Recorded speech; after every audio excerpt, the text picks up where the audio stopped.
வணக்கம் வந்தன மக்களே, இது தமிழச்சி குரல், உங்களில் ஒரு குரல். இந்த காணொலியில் நீங்கள் பார்க்க போகிற சிறுகதை கோவூர் கூனன். கூனன்னு பெயர்லேயே உங்களுக்கு தெரிஞ்சிருக்கும், கூன் வளைஞ்சிருக்கான் அப்படிங்கிற. இந்த பேரழகன் படத்தில் சூர்யா இருப்பார்ல, அந்த மாதிரி அவனுக்கு ஒரு கூன் இருக்குது. அவன் வாழ்க்கையிலேயே அவன் உடலில் தான் அப்படி கூன் இருக்குன்னா, வாழ்க்கையும் ரொம்ப துன்பம் துயரம் பட்டு இருக்கிறான். அந்த காலத்தில் அவனோட நிலமை எப்படி இருக்குது அப்படிங்கிறத ஒரு கதையாக சொல்லியிருக்காங்க. அந்த கதை என்னன்னு நம்மளும் தெரிஞ்சுக்கலாம். வாங்க கதைக்குள்ளே போகலாம்.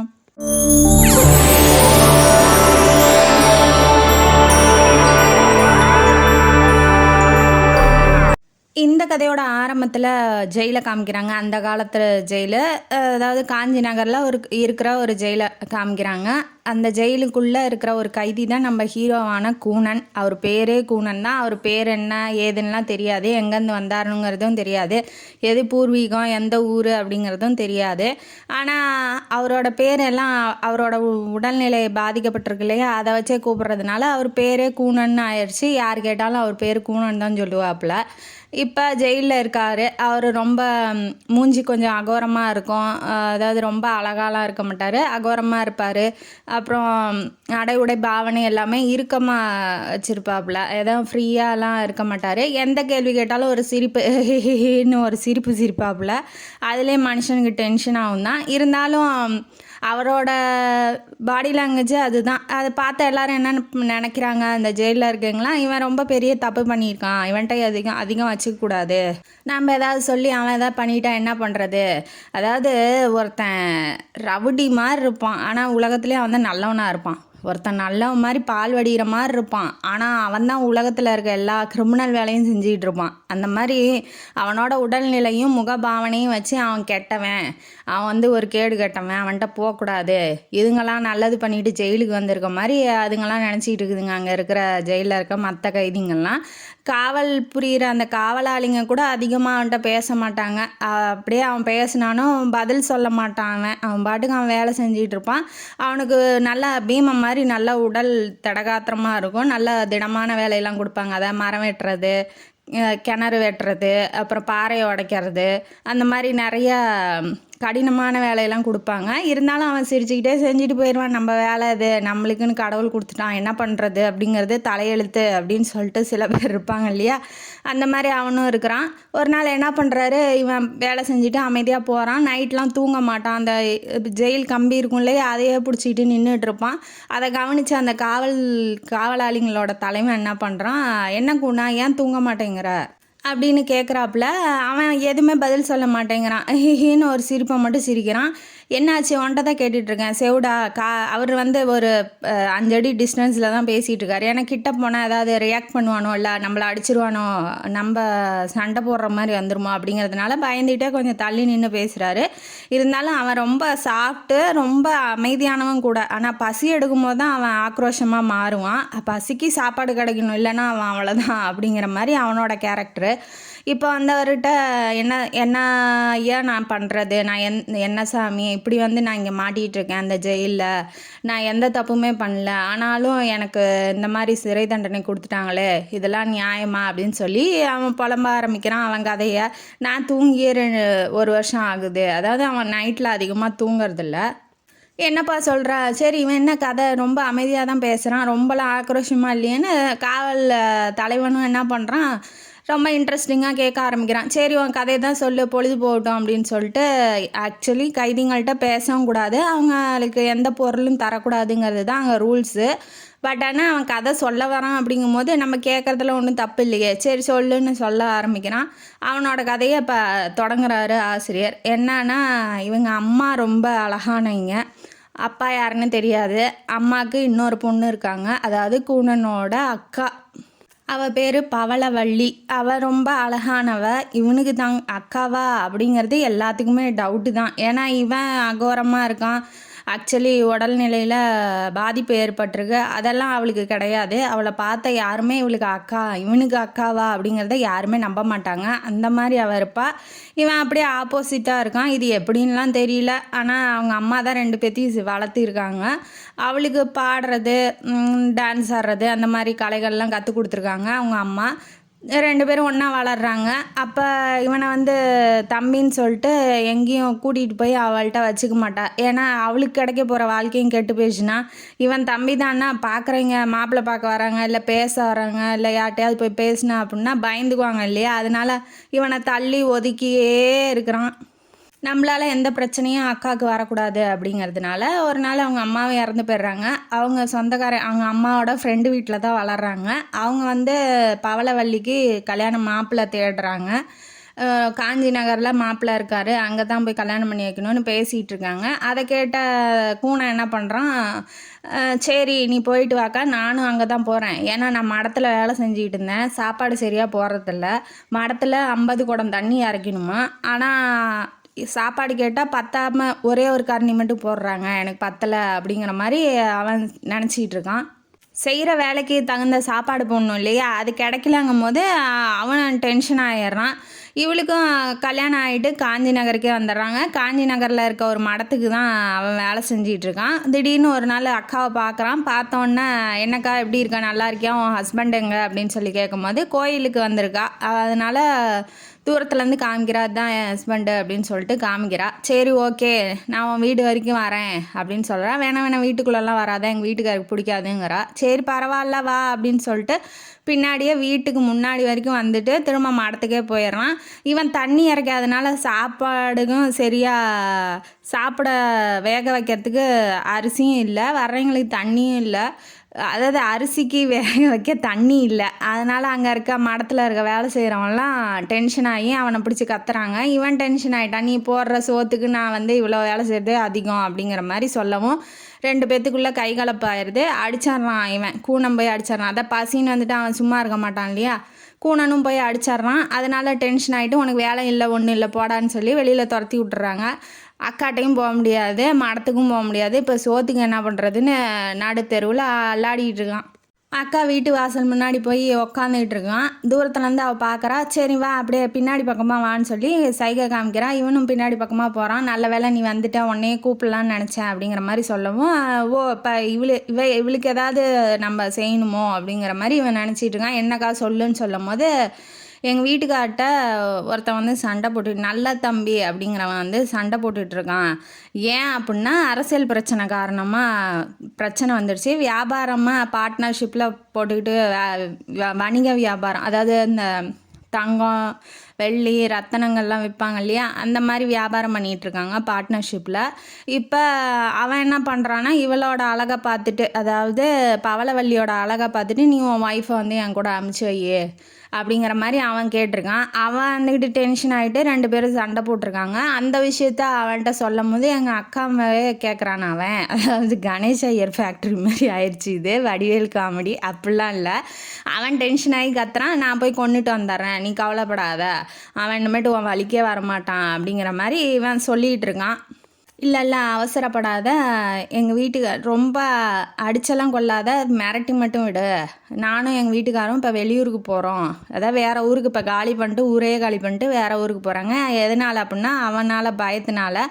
இருந்தாலும் அவன் சொல்கிறான் வேணாமாம்மா போகாதீங்க அப்படின்னு சொல்லிட்டு சொல்லும் போது அவன் வந்துடுறான், வீட்டுக்காரர் வந்துடுறான், பவளவல்லியோட வீட்டுக்காரன் வந்துடுறான். அவன்கிட்ட சொன்னோடனே இல்லைப்பா இங்கே இருந்தாலும் என்ன ஆக போகுது, அவனோட வீணாக சண்டை தான் ஆக போகுது, அதனால் நாங்கள் இந்த காஞ்சி நகரை விட்டு வெளியில் போயிடுறோம் அப்படிங்கிற மாதிரி வெளியில் போகிறாங்க. இவனும் பின்னாடியே ஓடுறான், வண்டிக்கு பின்னாடியே ஓடி போய் தாமரை குளம் அப்படிங்கிற இடத்துல நிறுத்திடுறான். நீங்கள் இங்கே இருங்க, அவன் கதையை முடிச்சுட்டு வந்து நான் அவங்கள வந்து சந்திக்கிறேன், நீங்கள் எங்கேயும் போகாதீங்க, அவனால் தானே இப்போ பிரச்சனைங்கிறீங்க அப்படிங்கிற மாதிரி சொல்லிவிட்டு இவன் வந்து போயிடுறான். எங்கே அப்படின்னா அந்த பார்ட்னர் நல்ல தம்பி இருக்கான் இல்லையா, அவன் வீட்டுக்கு போயிடுறான். கையில் ஒரு கத்தி, சின்னதாக கத்தி வச்சுக்கிட்டு இருக்கான். ஏன்னா அவனை கொலை பண்ணணும் இல்லையா, அக்காட்டையே தப்பாக நடந்துங்க முயற்சி பண்ணியிருக்கான். அதனால் மேலே ஏறுறான், கீழே குதிக்கிறான், வீட்டுக்கு நடுவில் குதிக்கிறான். ஆள் இல்லை, அந்த பக்கம் இந்த பக்கம் பார்க்குறான், யாரையுமே காணோம். அப்படிங்கும் போது ஒரு சவுண்டு வருது. அவன் தான் பேசிட்டாரான், நல்ல தம்பி தான் பேசிட்டாரான். பின்னாடியிலேருந்து ஒரு கழுத்தை வந்து கவி பிடிச்சிட்றான். கையில் பிடிச்சிட்டு கத்தி எடுத்து குத்த போகும்போது எல்லாம் இவன் சத்தம் போட்டு கூப்பிட்டதுனால அங்கே இருக்க காவலாளிங்கள்லாம் உடனே வந்துடுறாங்க. போட்டு அடின்னு கூனனை போட்டு அடித்து தூணில் கட்டி போட்டு வச்சுட்டாங்க. அந்த காலத்தில் போய் நீதிபதிக்கிட்ட அரசர்கிட்ட போய் சொல்லும் போது என்ன சொல்லிட்டானுங்கன்னா, இப்படி எங்கள் வீட்டில் திருட வந்துட்டான் அப்படிங்கிற மாதிரி சொல்லி இவனை ஜெயிலில் போட்டாங்க. இதுதான் என் கதை அப்படின்னு சொல்லிகிட்டு இருக்கான். அதாவது அக்காவோட மானத்தை காப்பாற்றுறதுக்காக கொலை பண்ண போயிருக்கான். அதை இவன் திருட போயிட்டான் அப்படிங்கிற மாதிரி தப்பாக நினச்சி இப்போ என்ன பண்ணிட்டாங்க, ஜெயிலில் போட்டு 3 வருஷம் தண்டனையும் கொடுத்துட்டாங்க. அதை சொல்லிகிட்டு இருக்கான். இவன்கிட்ட சொல்லிகிட்டு இருக்கும்போது, சரி ஓகே அதான் தலையெழுத்துனா என்னடா பண்ணுறது, நீ ஏன் போன, முதல்லையே நீ போய் அங்கே இருக்கிற பெரிய மனுஷங்கள்கிட்ட சொல்ல வேண்டியதானே, அது இல்லாமல் காவலாளிங்கள்கிட்ட சொல்ல வேண்டியதானே இந்த மாதிரி தப்பாக நடந்துக்கிறான் அப்படின்னு சொல்லிட்டு, இல்லை அரசர்கிட்ட முறையிட வேண்டியதானே, நீ ஏன் போய் கையில் கத்தி எடுத்துகிட்டு போகிற. அதாவது தலைவலியும் வயிற்று வலியும் அவனுக்கு வந்தால் தான் தெரியும். இந்த மாதிரி ரூல்ஸ் எல்லாம் ஃபாலோ பண்ணிக்கிட்டு இருக்கிற அளவுக்கு அவனுக்கு பொறுமை இல்லை. அவன் அக்காவை அப்படி பேசியிருந்தா அந்த காவலாளி அப்படி சொல்லுவானா. சரி ஓகே அப்படியே சொன்னோடனே, இல்லை எனக்கு அப்போல்லாம் அதெல்லாம் யோசிக்க முடியல, எனக்கு இப்போ எங்கள் அக்கா ஞாபகமாக இருக்குது, என்னை கொஞ்சம் விட்டிங்கன்னா நான் இன்றைக்கி நைட்டே போய் எங்கள் அக்காவை பார்த்துட்டு உடனே வந்துடுவேன், எப்படி இருக்கா, அந்த தாமரை குளத்துலேயே விட்டுட்டு வந்துட்டான் இல்லையா, அதனால் எப்படி இருக்கா என்ன ஏதுன்னு எனக்கு ஒன்றும் தெரியல, இல்லை இவன் இந்த நல்ல தம்பி போய் ஏதாவது பண்ணிட்டானோ என்னமோ தெரியல, ஏன்னா எந்த இடம் மாறினாலும் அவனுக்கு அவன் மேலே ஒரு கண்ணு வச்சுட்டான், கண்டுபிடிச்சி வந்துடுவான் இல்லையா, அதனால் இவன் உள்ளூரை பயப்படுறான். இல்லை அப்படிலாம் வெளியிலலாம் விட முடியாது குணா, இதெல்லாம் மறந்துடு அப்படின்னு அவர் இப்போ போலீஸாக பேசுகிறாப்புல, காவலாளி மாதிரி பேச ஆரம்பிச்சிட்டாரு. இன்ன வரைக்கும் ஃப்ரெண்டு மாதிரி இருந்தார், இப்போ காவலாளி மாதிரி பேச ஆரம்பிச்சிட்டாரு. அதெல்லாம் முடியாது குணா, இந்த மாதிரிலாம் யோசிக்காத, வெளியில் விட்ற அளவுக்கு எனக்கு அதிகாரம் கிடையாது, அதுவும் இல்லாமல் உன்கிட்ட பேசவே கூடாது, நான் ஏதோ நீ கஷ்டப்படுறியன்னு தான் பேசிக்கிட்டு இருக்கேன் அப்படின்னு சொல்கிறான். கூழ் வந்துடுச்சு, அதாவது அந்த காலத்தில் ஜெயிலெலாம் கூழ் தான் கொடுப்பாங்களாட்டங்குது. பாதியை குடிக்கிறான், பாதியை ஒரு பானையில் அப்படியே ஊற்றி வச்சு சேமித்து வச்சுக்கிட்டு இருக்கான். அதில் இருக்க மிளகா அதெல்லாம் அந்த பானைக்குள்ளேயே போட்டு வைக்கிறான். என்ன ஏதுன்னு தெரியல. இப்போ தண்ணி வேணும் அப்படின்னு சொல்லி கேட்குறான். அவனும் இப்போ தண்ணி அந்த கம்பிக்கு நடுவில் அந்த குவலை போகாது, கதவை திறந்து தான் கொடுக்கணும் அப்படிங்கிறதுனால கதவை திறந்து, அவரும் நல்லவராக இருக்கிறதுனால கதவை திறந்து கொடுத்துட்டு போகிறாரு. சரி ஓகேன்னு சொல்லிட்டு அவனும் வாங்கி குடிச்சிட்டு இதை கொஞ்சம் கெஞ்சி பார்க்குறான், இதை கொஞ்சம் கன்சிடர் பண்ணுங்கள், நான் கொஞ்சம் வெளியில் போயிட்டு எங்கள் அக்காவை மட்டும் நான் பார்த்துட்டு வந்துட்டேன், எனக்கு ஒரே சொந்தம் அவன் மட்டும்தான் அப்படின்னு அவன் சொல்கிறான். ஏன்னா அக்காவை கொலைக்கில பண்ணிட்டானா என்ன பண்ணுறது அப்படிங்கிற மாதிரி அவன் யோசிக்கிறான். இல்லை என்னால் முடியாது, நீ மனசை மாற்றிக்கோ அப்படின்னு சொல்கிறாப்புல. அப்புறம் மறுநாளும் ஆகுது. மறுநாளும் என்ன பண்ணுறக்குன்னா, இன்றைக்கி தூங்கலையா அப்படின்னு சொல்லி கேட்குறாப்புல. சாதாரணமாக இவன் நான் கெஞ்சியும் பார்த்துட்டான், எல்லா விதத்துலேயும் அடிப்பணிஞ்சும் பார்த்துட்டான். அவன் ஒத்துக்கலாங்கும் போது இப்போ அதிகாரத்தை கையில் எடுக்க ஆரம்பிக்கிறான். இவன் என்ன பண்ணுறான்னா, திரும்ப தண்ணி கேட்குறான். அவன் தண்ணி கேட்குறான் அப்படின்னு சொல்லிட்டு கதவை திறக்கும் போது அந்த கூலை எடுத்து அவன் மேலேயே ஊற்றிட்டான். அது பல நாள் இருக்கிறதுனால கம்மு மாதிரி முகத்துலலாம் பிடிச்சிக்குது, வாயிலையும் போய் ஒட்டிக்கிறதுனால அவனால் கத்த முடியல. உடனே என்ன பண்ணுறான், அவன் தலை பாக இருக்கு இல்லையா, அதை எடுத்து அந்த வாயில் வச்சு கட்டி விட்டுட்டு கை காலெலாம் அதிலே கட்டிட்டு இவன் அவனோட ட்ரெஸ் எடுத்து போட்டுக்கிட்டு இப்போ கிளம்புறான் வெளியில், யாருக்கும் தெரியாமல் அவங்க அக்காவை பார்க்க. விட்டுட்டு வந்த இடத்துல போய் காவலாளிகிட்ட விசாரிக்கும் போது, இல்லை இங்கே அப்படிலாம் இல்லை, அன்றைக்கி வந்தாங்க, ஆனால் அவங்க கரிய மாணிக்கம் அப்படிங்கிற ஒரு இடத்துக்கு போயிட்டாங்க அப்படின்னு சொல்கிறான். சரின்ட்டு சொல்லிட்டு அவனும் அந்த இடத்துல போய் விசாரிக்கிறான். விசாரிக்கும் போது தான் தெரியுது, அந்த நல்ல தம்பி என்ன பண்ணிட்டான்னா, இங்கேயும் அவங்க வீட்டுக்காரு, அதாவது பவளவள்ளியோட வீட்டுக்காரனை கொன்னுட்டான், பவளவள்ளியை தூக்கிட்டு போயிட்டான் அப்படிங்கிற மாதிரி சொல்லிட்டாங்க. இப்போ அங்கேயே தங்கி இப்போ எங்கே போகிறது, அவன் எங்கே வச்சுருக்கானோ என்னாச்சோ தெரியல அப்படின்னு சொல்லிட்டு யோசிக்கிறான். அங்கே அந்த விளக்கு நைட்லாம் ஏற்றுவாங்க இல்லையா, அந்த மாதிரி விளக்கு ஏற்றுறவங்க அந்த காலத்தில் லைட்டு போடுறதுக்கு பதிலாக விளக்கு தானே ஏற்றுவாங்க.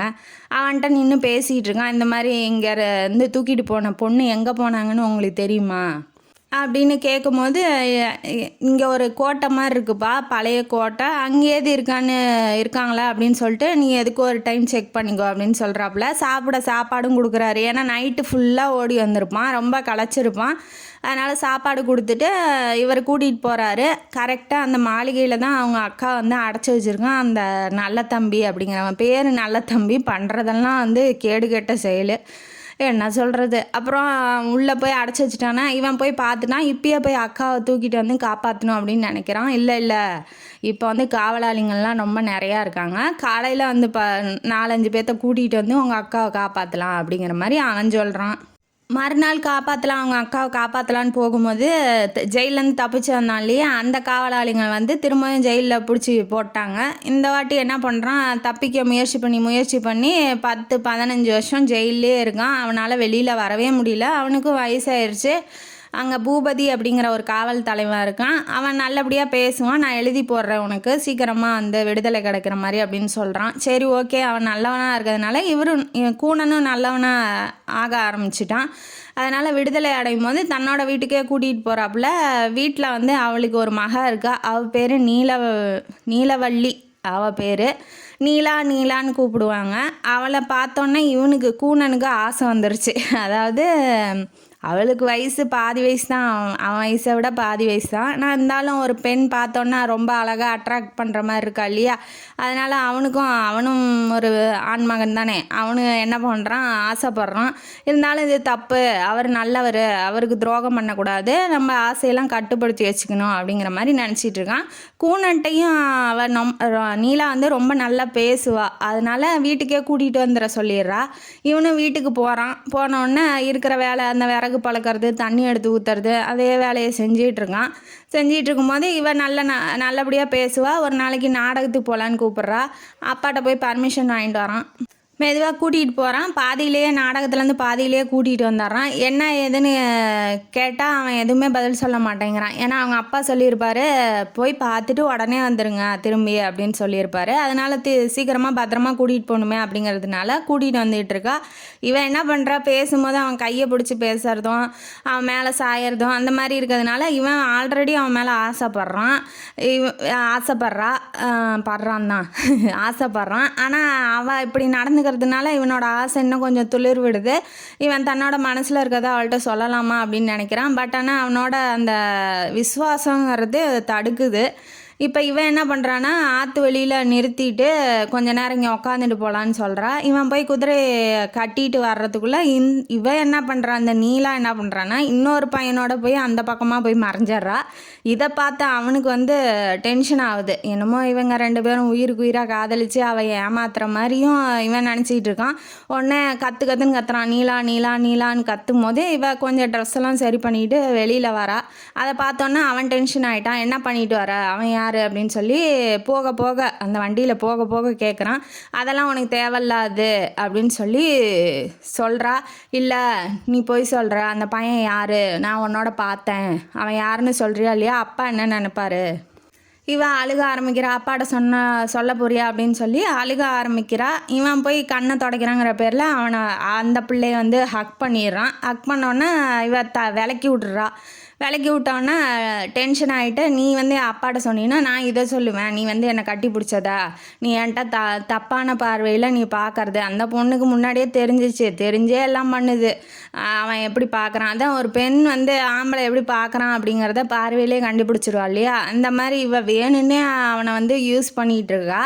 அதே மாதிரி அவன் என்ன சொல்கிறான்னா, திரும்ப அந்த மாதிரி நடந்துச்சுன்னா நான் கண்டிப்பாக சொல்லிடுவேன், என்னை பற்றி சொன்னாலும் பரவாயில்ல அப்படின்னு தன்னோட தப்பை வந்து நம்ம தப்பு பண்ணிட்டோம் அப்படிங்கிறத உணர்றான்.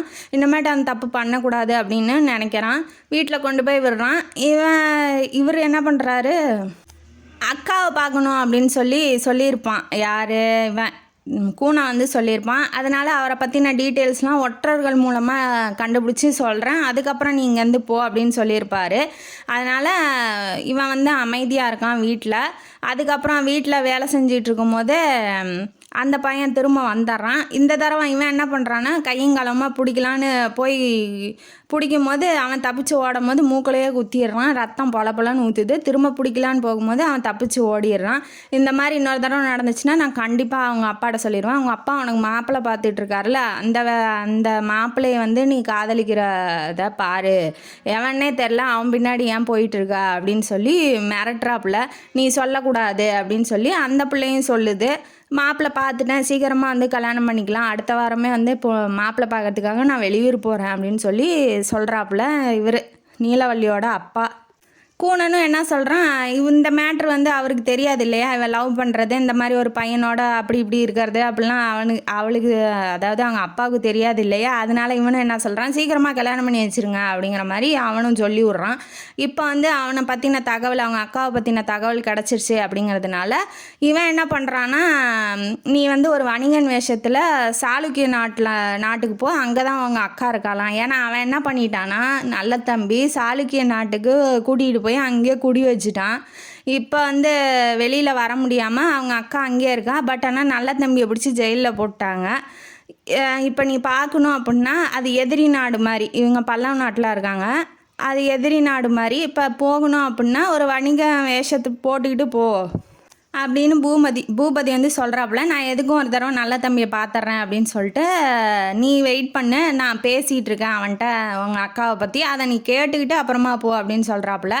இவர் போய் அந்த நல்ல தம்பியை ஜெயிலில் போட்டிருக்காங்க இல்லையா, அவன் இப்போவா போன்னு இழுத்துக்கிட்டு கிடக்குறான் உடம்பு சரியாமல். அவர்கிட்ட போய் கேட்குறாரு, இந்த மாதிரி அவங்க அக்கா கூனனோட அக்காவை தானடா நீ வந்து கூட்டிகிட்டு போய் கடத்திட்டு போய் வச்சுட்டு இருந்த, எங்கடா எப்படிடா இருக்காங்க, நல்லா இருக்காங்களா அப்படின்னு சொல்லி கேட்கும்போது, அவள் வந்து அவள் புருஷனுக்கு லாயலாக இருந்திருக்கா கடைசி வரைக்கும். இவன் என்னென்னமோ பண்ணி பார்த்துருக்கான், அவன் மசியல அப்படிங்கிறதுனால அங்கேயே விட்டுட்டு வந்துட்டான் இவன்.